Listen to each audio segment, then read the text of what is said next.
Hi students, आज हम लोग इस क्लास में स्फेरिकल मिरर के बारे में पढ़ेंगे। उससे image found by spherical mirror आज हम लोग डिस्कस करने वाले हैं। तो मेन टॉपिक में जाने के पहले कुछ पॉइंट्स है जो आपको ध्यान में रखनी चाहिए। उसमें जैसे मान लीजिए एक मैं रफ़ स्केच ड्रॉ करता हूँ स्फेरिकल मिरर का। तो पहले हम लोग दो तरह का स्फेरिकल मिरर होता है। टाइप ऑफ जो स्फेरिकल मिरर होता है वह आपका दो टाइप का, एक होता है कनकेव मिरर और दूसरा होता है आपका कन्वेक्स मिरर।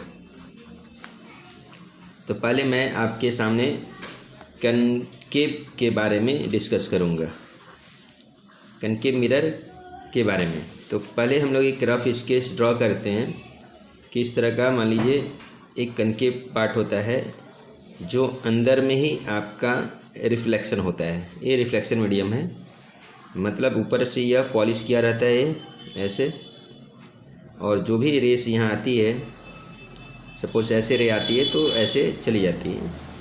तो ये आपका इंसिडेंट रे हुआ, इंसिडेंट ए रे है। ये है आपका रिफ्लेक्टेड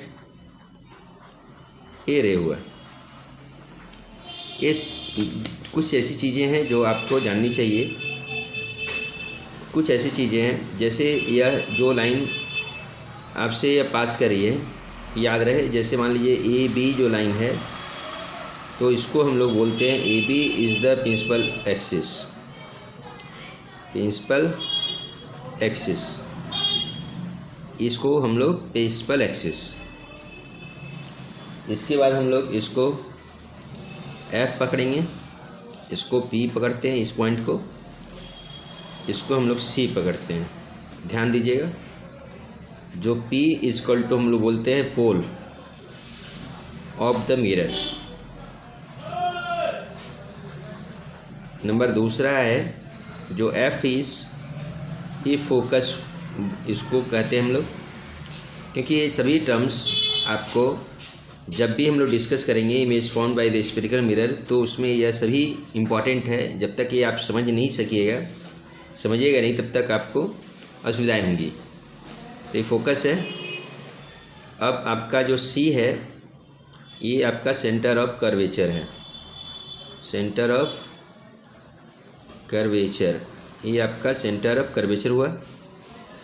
कुछ ऐसे और भी हैं, जैसे पी एफ को हम लोग बोलते हैं focal length, focal length. Next है आपका पी सी, ये आपका रेडियस ऑफ कर्वेचर है, रेडियस ऑफ कर्वेचर। तो इस तरह से जो ये सभी पॉइंट्स हैं वो आपको ध्यान में रखना होगा, क्योंकि जब भी हम लोग डायग्राम ड्रॉ करेंगे तब आइए कुछ इसका डिफिनीशन भी आता है कि व्हाट इज़ प्रिंसिपल एक्सिस। तो ये ऐसे लिखना होगा, the distance the straight line passing through pole and focus of a spherical mirror is called. देखिए, बहुत ही सिंपल लैंग्वेज में मैं आपको बता रहा हूँ, याद करने की सब चीज़ें हैं नहीं टर्म्स, क्योंकि साइंस में आप कितनी चीज़ें याद रखिएगा, समझ के अपनी लैंग्वेज में कोशिश कीजिए लिखने का, तो यह आप लिख सकते हैं। ये हो गया आपका प्रिंसिपल एक्सिस, मतलब कि वह लाइन जो फोकस और फोकस से जाती हुई है, जा रही है, उसे हम लोग प्रिंसिपल फोकस कहते हैं, प्रिंसिपल एक्सिस कहते हैं। और पी बोलता है पोल ऑफ द मिरर, मतलब जो centre position of the mirror है that is called pole. Focus क्या होता है कि जो ये point on the principal axis, इस प्रिंसिपल एक्सिस पे एक ऐसा पॉइंट है जिससे रिफ्लेक्टेड रे पास कर रही है। याद रहे, it is on the principal axis, it is a point on principal axis through which reflected ray goes through, तो जिससे वह पास कर रही है, तो दैट इज़ कॉल्ड फोकस। अब सेंटर ऑफ कर्वेचर क्या है? Centre of curvature is the centre of the sphere from which this spherical mirror is found. जिससे यह बना हुआ है वह सेंटर ऑफ उसको बोलते हैं हम लोग centre of curvature. P F मतलब पी और एफ इन दोनों को बोलते हैं focal length, distance between pole and focus, that is called focal length. और radius of curvature is the distance between pole and C, means that is centre of curvature is called radius of curvature. तो इस तरह से ये जो points है ये आपको रिमेंबर करनी है और इसके बाद ही हम बना सकते हैं। अब आइए कुछ ऐसे पॉइंट्स हैं अब हम लोग डिस्कस करेंगे। देखिए ये जनरली जो कनकेव लेंस है, सॉरी लेंस बोल रहा हूँ मैं, कनकेव मिरर है, वह ऑलवेज आपका रियल इमेज फॉर्म प्रोड्यूस करता है, सिर्फ एक कंडीशन को छोड़ करके जो हम लोग डिस्कस करेंगे।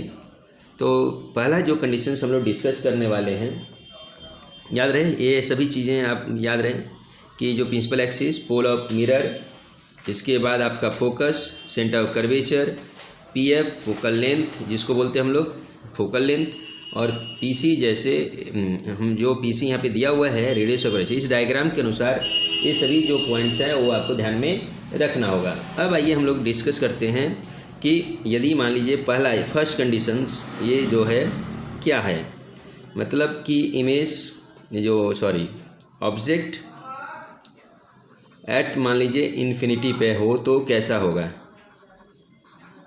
इस यदि इन्फिनिटी पे यदि कोई रहता है ऑब्जेक्ट तो क्या और कैसे उसको डायग्राम के द्वारा हम लोग समझेंगे। सपोज मान लीजिए इस तरह का एक स्फेरिकल मिरर है, इसे बाहर से पॉलिश किया हुआ है और ये मान लीजिए प्रिंसिपल एक्सिस है, ये आपका पी है, ये आपका एफ है, ये आपका सी है। सपोज एक मान लीजिए एक लाइन, एक रे ऑफ लाइट इन्फिनिटी से आ रही है, कहाँ से, इन्फिनिटी से, और after reflection it will pass through the focus, ये हमने बताया है। देखिए मैं एक अपनी सिंपल वे से बना रहा हूँ, लेकिन आप जब कभी भी एग्जाम में बनाइएगा तो स्केल के हेल्प से ही बनाइएगा, नहीं तो ये जो लाइन है वो टेढ़ी हो जाएगी और वह एग्जामिनर उसे काट देंगे।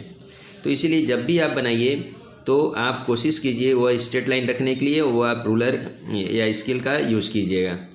तो ओके, तो ये जो है कि ऑब्जेक्ट जब होगा इन्फिनिटी पर तो इमेज जो बनेगा आपका वह होगा image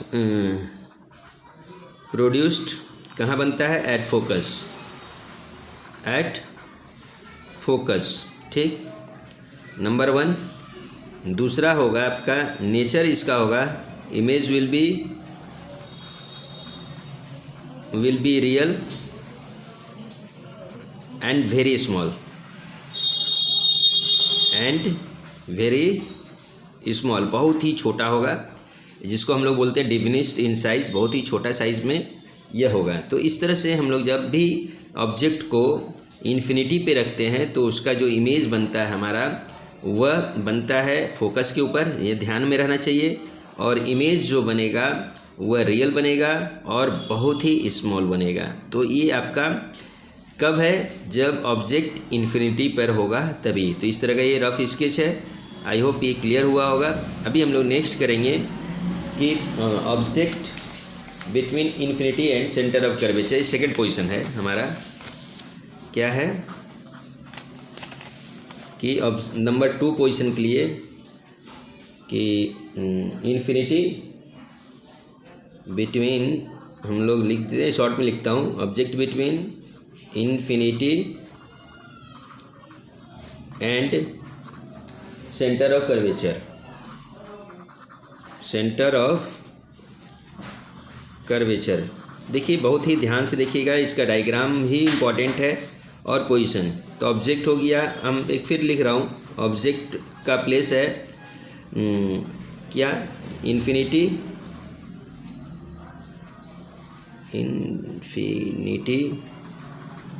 and centre of curvature.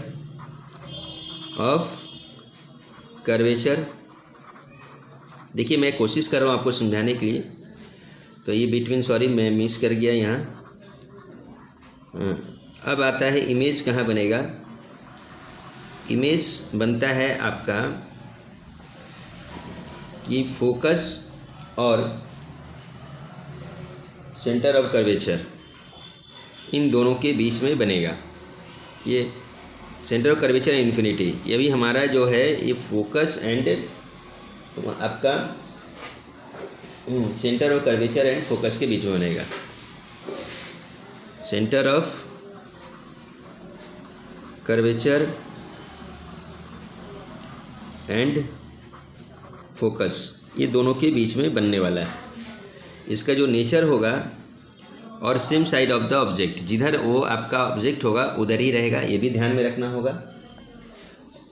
और दूसरी जो बात है, जो इमेज होगा आपका रियल होगा और दूसरा होगा डिमिनिश्ड इन साइज होगा,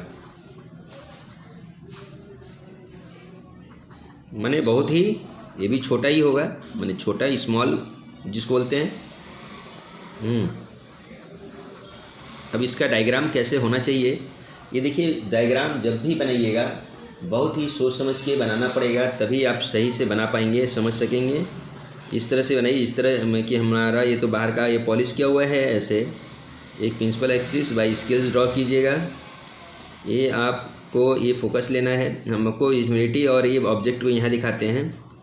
ये ऐसे आपका ऑब्जेक्ट रहा, इससे आपका एक रे जाएगी जो, और एक रे हम लोग यहाँ पे सी को सी पकड़ते हैं, तो ये इससे जाएगी ऐसे, सी से जाएगी और एक रे ऐसे, माने ये आपका रे गई और रे जाने के बाद आपको उसी रेस में वापस लेके जाना है, उसी में भेज दीजिए इसको। That will pass through the focus, यहाँ से एक फोकस निकालिए और इस तरह से पास आउट कर दीजिए। तो ये जो ऑब्जेक्ट है ये वाला, ये आपका इमेज होगा। इस तरह से ऐसे, इस तरह देखिए, दिमाग को थोड़ा सा फ्रेश रखिएगा बनाते समय, क्योंकि यह आपका, जैसे मान लीजिए AB है तो ये A1, ये आपका B1, तो AB इक्वल टू होता है ऑब्जेक्ट है यहाँ, अच्छा A1 B1 आपका इमेज है, ये पोजीशन है आपका, और बाकी हमने टर्म्स डिस्कस कर ही चुका है। ये आपका focus, F equal to focus, आपको फोकस है ये, और C है centre of curvature, centre of curvature ये है हमारा पोजीशन। क्या है, ये है पूरा डिटेल्स, आई थिंक ये आपको क्लियर हुआ होगा। तो जब भी हम लोग किसी ऑब्जेक्ट को इन्फिनिटी और सेंटर ऑफ कर्वेचर के बीच में रखते हैं तो इमेज कहाँ बनता है, same side of the object, जिधर आपका ऑब्जेक्ट होगा उधर ही बनता है, लेकिन पोजीशन होता है सेंटर ऑफ कर्वेचर और फोकस के बीच में। देखिए, सेंटर ऑफ कर्वेचर ये फोकस के बीच में बना है, और इमेज आपका रियल होगा और डिमिनिश्ड इन साइज, मतलब स्मॉलर इन साइज होगा। डिमिनिश्ड मीन्स होता है स्मॉलर इन साइज। तो इस तरह से आपका ये पोजीशन क्लियर हुआ। इसमें हमने इस AB को ऑब्जेक्ट लिया है और A1 B1 को इमेज लिया है, F है यहाँ पे फोकस है, C is the centre of curvature. तो इस तरह से आपका ये दो पोजीशन के लिए हमने आपको कोशिश किया समझाने का। आई होप ये आपको क्लास अच्छा लगा होगा। Thank you.